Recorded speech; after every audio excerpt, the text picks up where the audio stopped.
Good evening dear student. आज हम पढ़ेंगे प्रश्नावली नंबर 8.2 का बेसिक। ठीक है, अब देखो 8.2 में बेसिक में क्या है। एक सारणी है मात्र एंगल और त्रिकोणमितीय अनुपात के मध्य। ठीक है, तो देखो आपको यहाँ पर दिख रहा होगा ये वाली ये सारणी है। ये देखो क्या क्या है, एंगल इधर वाले और ये त्रिकोणमितीय अनुपात है। ठीक है, ये आपको समझनी है इसमें कि कैसे अनुपात निकले और कैसे इनको याद रखना है। ठीक है, तो देखो मैं कहता हूं कि त्रिकोणमितीय अनुपात 0, 30, 45, 60 और 90 लिया गया है। वो सॉरी कोण। और त्रिकोणमितीय अनुपात कितने होते हैं अपने, जो आपने अगर 8.1 नहीं पढ़ी है तो इसका उसका लिंक जो है मैंने डिस्क्रिप्शन में दे दिया है, आप पहले वो पढ़िएगा, इसके बाद ये समझ में आएगा। ठीक है, और उसका बेसिक, खासतौर से उसका बेसिक है ना, तो वहाँ पर आपको पता चलेगा कि त्रिकोणमितीय अनुपात टोटल कितने होते हैं, 6, जो अभी आपने देखा था। ठीक है, तो देखो इसमें आपको त्रिकोणमितीय अनुपात की जो रेखा है वो आपको यहाँ दिख रही होगी। क्या है, आपको ग्राफ पूरा जो है दिख रहा होगा। अब देखो क्या है, इसको समझने के लिए, इनको समझने के लिए अपन ने कुछ तरीका है अपने पास जो अपन को लगाना है। ठीक है, तो देखो पहले तो अपने पास कितने त्रिकोणमितीय अनुपात होते हैं, sine sine theta, cos theta, tan theta, और एक होता है कोट थीटा, सेक थीटा, और एक होता है कोसेक थीटा। ठीक है, अपने पास ये त्रिकोणमितीय अनुपात है। तो इनका क्या है, अपने पास एंगल भी है 0, 30 डिग्री, ये कोण है 0 डिग्री, 30 डिग्री, 45 डिग्री, 60 डिग्री और एक 90 डिग्री। ठीक है, तो इनको जो है समझने का, इनको समझना जरूर है, क्योंकि इनसे आपके 100% 2-3 नंबर 4 नंबर का क्वेश्चन आएगा ही आएगा। पूरी त्रिकोणमिति इस बार 12 नंबर की है, तो यहाँ से 4 नंबर के सवाल जरूर आएंगे। ठीक है, तो देखो यहाँ क्या करना है, अपन को एक त्रिभुज देखो, ये अपने पास एक त्रिभुज है। ठीक है, ये क्या होता है 90 डिग्री, ये मान लिया जाए थीटा है, ABC। ठीक है, ये हो जाएगा लंब, और ये हो जाएगा कर्ण, और ये हो जाएगा आधार। ठीक है, क्योंकि थीटा के सामने वाली भुजा क्या होती है, लंब। अब अपने पास एक चीज और है जो अपन ने 8.1 में पढ़ा होगा, लाल बट्टे कक्का। ठीक है, इसका मतलब होता है ये साइन का रेशियो है, ये कोस का रेशियो है, और ये टेन का रेशियो है। ठीक है, अगर अपन को सीधा जो है निकालना हो, मान लो कि 0 डिग्री पर निकालना हो, ये एंगल हमें 0 करना है, ये एंगल हमें 0 करना है। तो देखो अपने पास यहां से थीटा से ऐसे आएगा, ये लो, फिर ये, और अगर इसको वो करें तो ये ऐसे आ जाएगा, और अगर और इसको नजदीक ले जाया जाए तो ये क्या आधार पर ही जो है अपना कर्ण भाई, आधार पर ही आधारित हो जाएगा। ठीक है, ये कर्ण जो है इस पर ही आ जाएगा। ठीक है, तो देखो ये कुछ ऐसे होता है, तो ये आते आते नीचे आते आते कर्ण के बराबर हो जाएगा। ठीक है, तो कर्ण और आधार के मध्य कितने डिग्री का कोण बन जाएगा, 0 डिग्री का। कितने का, 0 डिग्री का। और 0 डिग्री का बनेगा तो ये आधार पर ही छा जाएगा, क्योंकि यहाँ पर मान लो ये अपने पास 15 डिग्री का है, ये अपने पास 5 डिग्री का है, तो 0 का कब होगा, जब कर्ण आधार पर आ जाएगा। तो देखो यहां पर अगर कर्ण आधार पर आ गया तो यहां पर लंब का तो काम हो गया 0 है भाई, लंब का क्या काम हो गया, 0 है। आधार जो है वो किसके बराबर हो जाएगा, कर्ण के बराबर। आधार जो है कर्ण के बराबर हो जाएगा। अपन बात कर रहे हैं 0 के लिए, 0 डिग्री के लिए। ठीक है, ट्रिग्नोमेट्रिक जो है रेशियो, वो 0 के लिए जो रेशियो है वो निकाल रहे हैं। ठीक है, तो देखो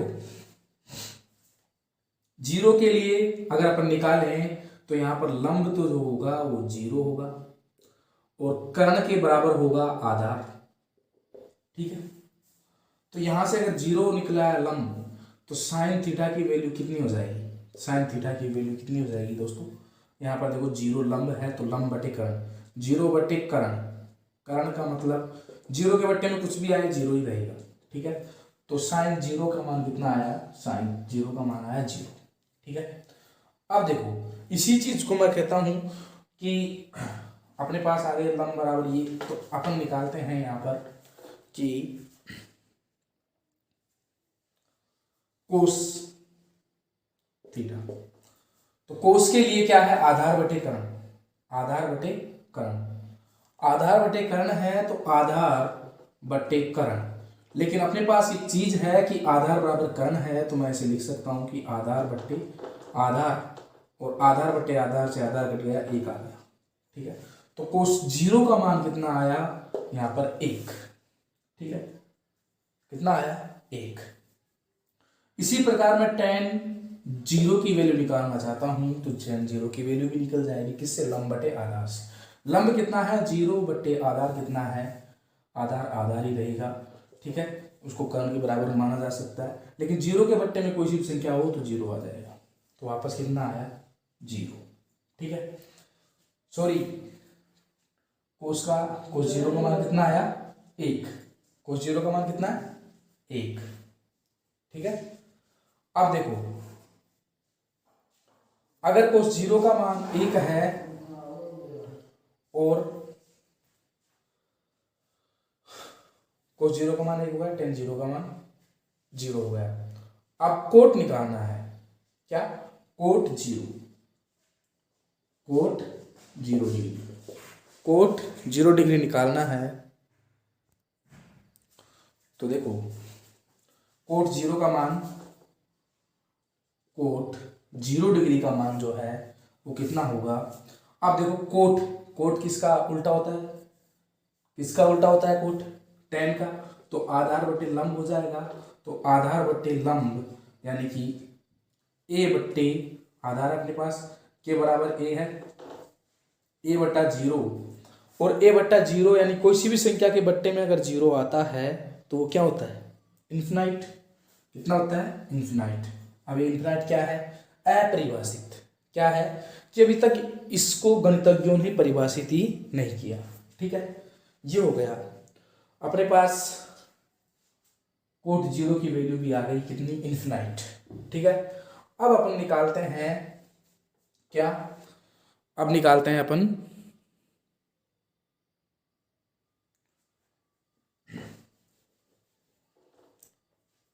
सेक जीरो की वैल्यू।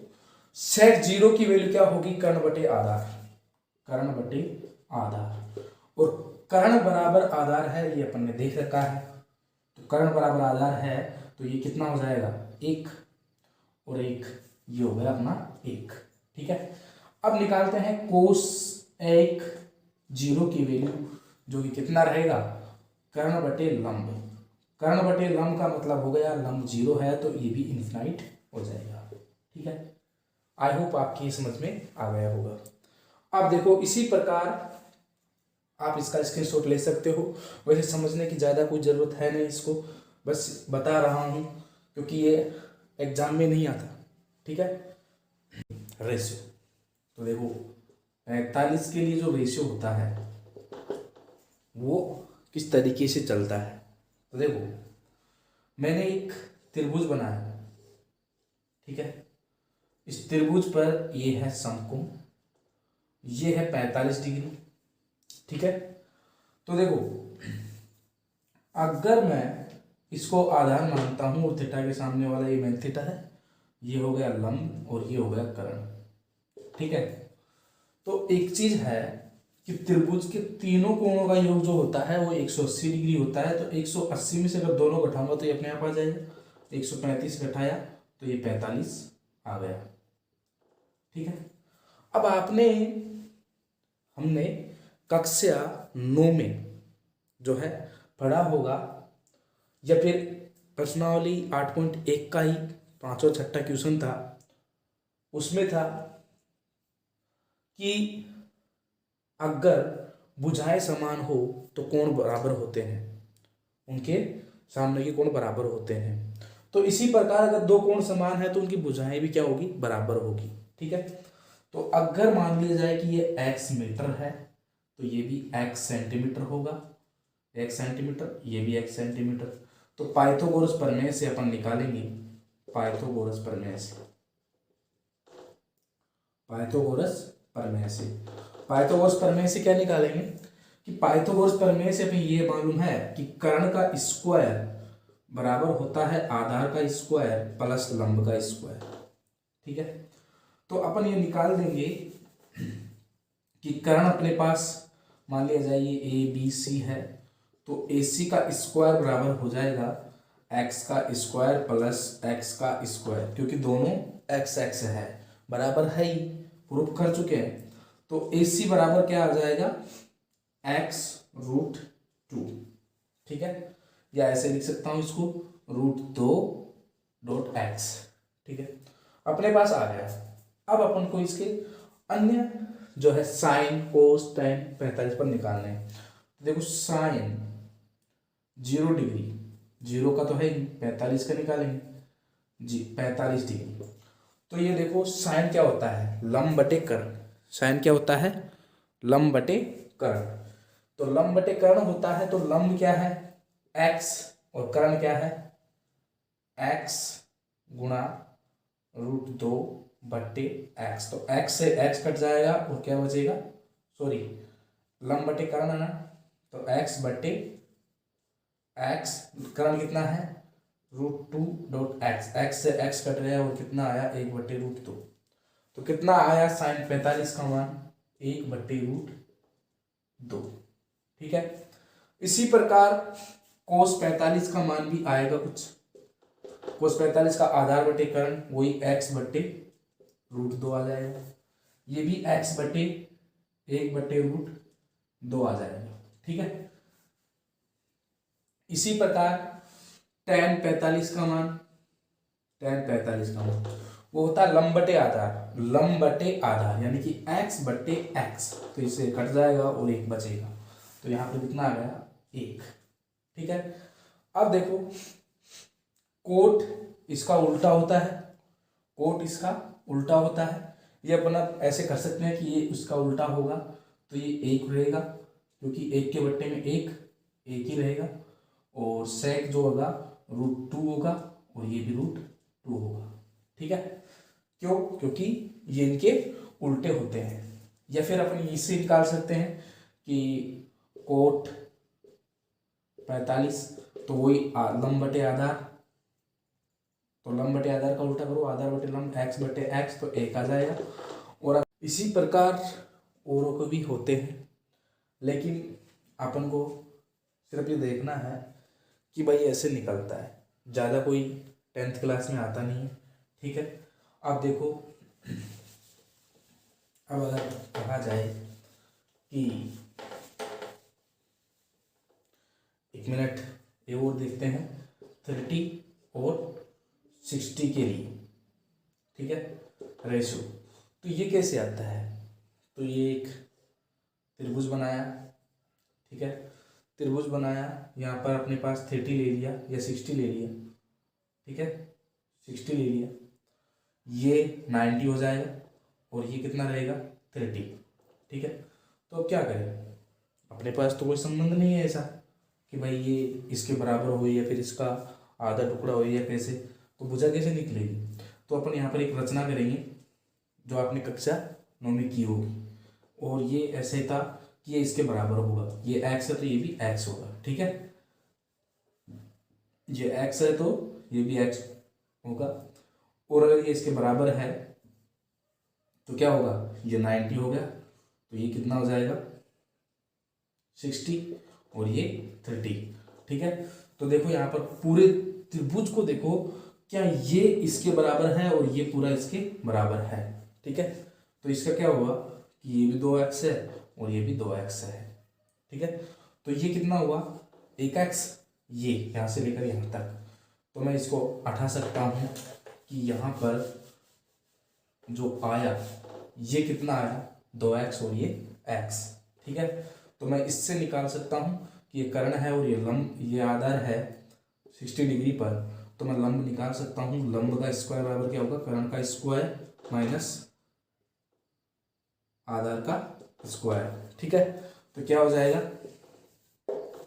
लंब का यानी कि इसका स्क्वायर, तो मैं इसको ए बी सी नाम दे देता हूँ, तो बी सी का स्क्वायर बराबर हो जाएगा कर्ण यानी कि 2x का होल स्क्वायर माइनस x का स्क्वायर। तो यहाँ पर हो जाएगा 4 2 दूनी 4x स्क्वायर माइनस यहाँ पर x स्क्वायर। तो यहाँ हुआ बी सी का स्क्वायर बराबर कितना 3x स्क्वायर। अब यहाँ से बी सी का मान निकालें तो √3x आ जाएगा। ठीक है, तो ये कितना रहा √3x। अब अपन साइन का मान निकाल सकते हैं, साइन की वैल्यू निकालें तो साइन की वैल्यू कितनी आ जाएगी,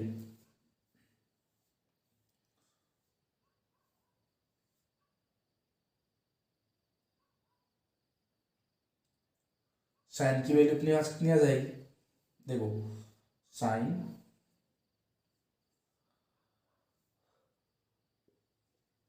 60, तो यहाँ पर देखो साइन 60 कितना होगा लंब बटे कर्ण, तो √3 बटे कर्ण कितना है 2। ठीक है, x है साथ में तो x कट जाएगा। ठीक है, तो √3/2 होती है, √3/2 होती भी है। ठीक है, तो इस तरीके से ये 90 का भी आता है। 90 के लिए क्या होता है कि मान लो ये त्रिभुज है, तो यहाँ पर ये 90 डिग्री है, तो 90 डिग्री को अगर इसको नज़दीक ले आए, मतलब इसको इधर लेके जाएं, इसको अगर इधर लेके जाएं तो एक स्थिति ऐसी आ जाएगी कि ये लंब पर बन जाएगा। तो लंब और कर्ण बराबर होते हैं, इसमें क्या होते हैं लंब और कर्ण बराबर होते हैं। तो लंब और कर्ण तो बराबर हो जाएंगे और आधार अपने पास क्या होगा 0। ठीक है, तो इससे निकाल लेंगे, बस इसकी कोई ज़्यादा जरूरत है नहीं। तो यहाँ पर साइन 90 का मान कितना आ जाएगा, आधार 0 है तो लंब बटे कर्ण 1 आ जाता ना, लंब बटे कर्ण। ठीक है, तो यहाँ से 1 आ जाता है। ठीक है, तो इसी प्रकार ये आगे भी चलता है। तो इसकी अगर आपके समझ में नहीं आया तो कोई बात नहीं, ज़्यादा ज़रूरत भी नहीं है इसकी। एक था कि भाई ये बेसिक है कि निकले कहाँ से। ठीक है, अब चलते हैं अपन याद करने का, ये टेबल है इसको याद करने का तरीका क्या होगा, इस टेबल को याद करने का तरीका क्या होगा कि ये तो बहुत ज़्यादा मान आ जाएंगे। यहाँ पर तो √3/2 है और कोस इसका मान कितना हो जाएगा, तो और 30 का क्या होता है 1/2, तो ये हो जाएगा √3/2। तो ये कैसे होगा, ठीक है, ये याद कैसे होगा, तो अपन को एक सिंपल चीज़ देखनी है कि इन सबको भूल जाओ। ठीक है, देखो क्या करना है, शुरू से जब अपन बनाए सारणी तो 0 30 कितना 0 30 45 60 90, तो अपन यहाँ से लिखते हैं 0 स्टार्ट करते हैं 0 से। ठीक है, 0 से स्टार्ट करते हैं 0 1 2 3 4 और सब में 4 का भाग दे देते हैं। सब में किसका भाग देते हैं 4 का भाग दे दिया, सब में 4 का भाग दे दिया और फिर सबका रूट कर दो। ठीक है, वर्गमूल निकाल दो, तो यही क्या होगा अपना मान होगा। इसका तो 1 हो जाएगा, इसका √3/2 हो जाएगा, √3/2 इसका हो जाएगा 1 सॉरी ये हो जाएगा कितना, इसका अगर आधा करेंगे तो देखो 1 2 3 4, तो ये हो जाएगा 1/√2। कैसे 2 एकम 2 2 दूना 4, यहाँ से होगा 1/2 और यहाँ से आएगा 0। इसी प्रकार इसका उल्टा कर दो, साइन इसका उल्टा होता है यानी कि 1 और इसका √3/2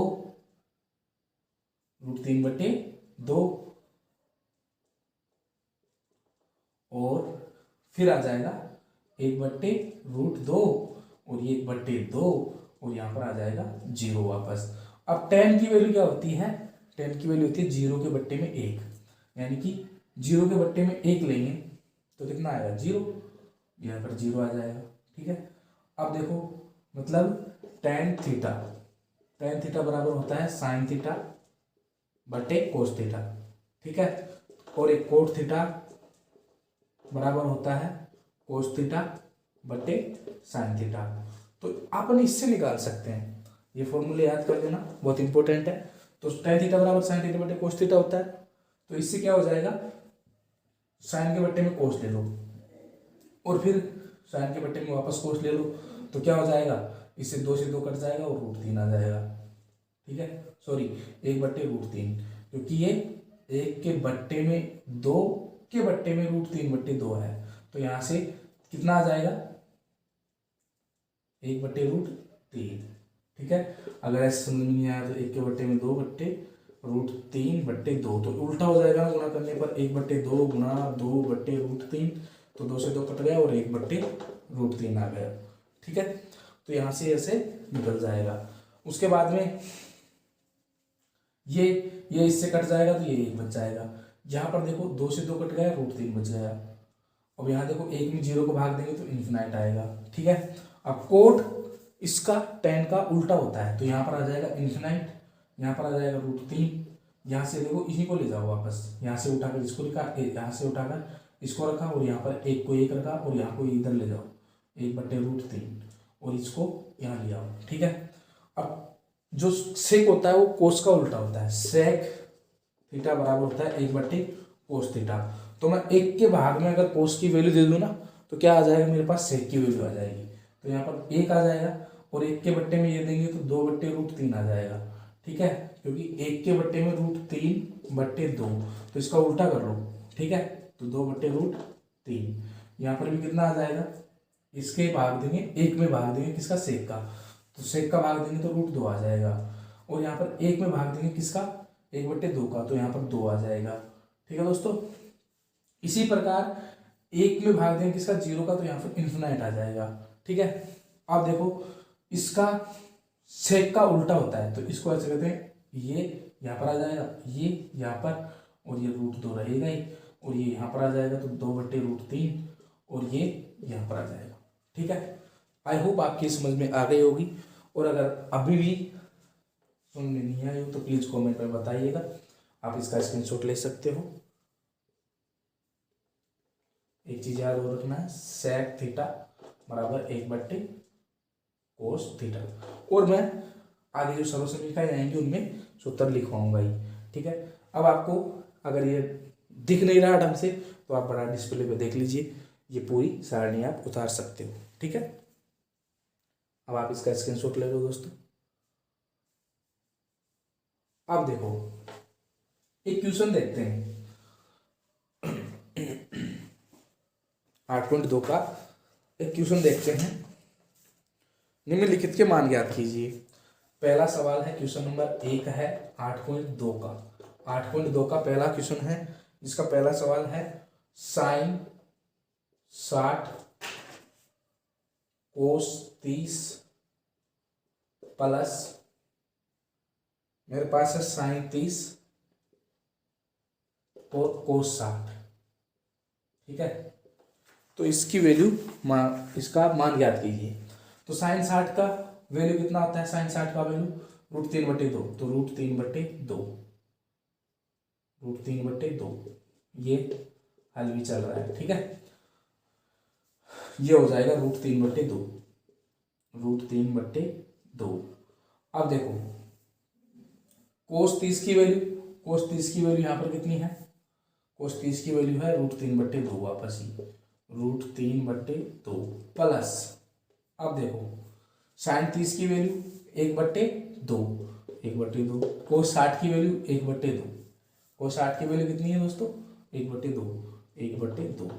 तो देखो √3 से गुणा √3 करेंगे तो 3/2 दूना 4 प्लस 2 1 कम 1/2 दूना 4, तो यहाँ पर कितना आ गई 3, 4 एलसीएम ले लेते हैं, 4 एलसीएम लिया तो कितना आ गया 3 प्लस 1, तो ये कितना आ गया 4/4, एक वैल्यू इसकी आ गई है। ठीक है दोस्तों, आज के लिए इतना ही, सिर्फ बेसिक था। अब कल पढ़ेंगे इसका प्रश्नावली 8.2। ठीक है, ढंग से ये पहला सवाल कर लेना, और आगे के सवाल अगर हुए तो आप खुद से प्रैक्टिस करना, मैं भी कल करवाऊँगा। ठीक है दोस्तों, अगर वीडियो पसंद आई हो तो प्लीज़ लाइक और सब्सक्राइब और शेयर कीजिएगा, और नए व्यूअर हो तो आप सब्सक्राइब कर दीजिएगा अगर वीडियो पसंद आई हो तो, क्योंकि आगे जो भी वीडियो आएंगे उसका आपको जो है नोटिफिकेशन मिल जाएगा।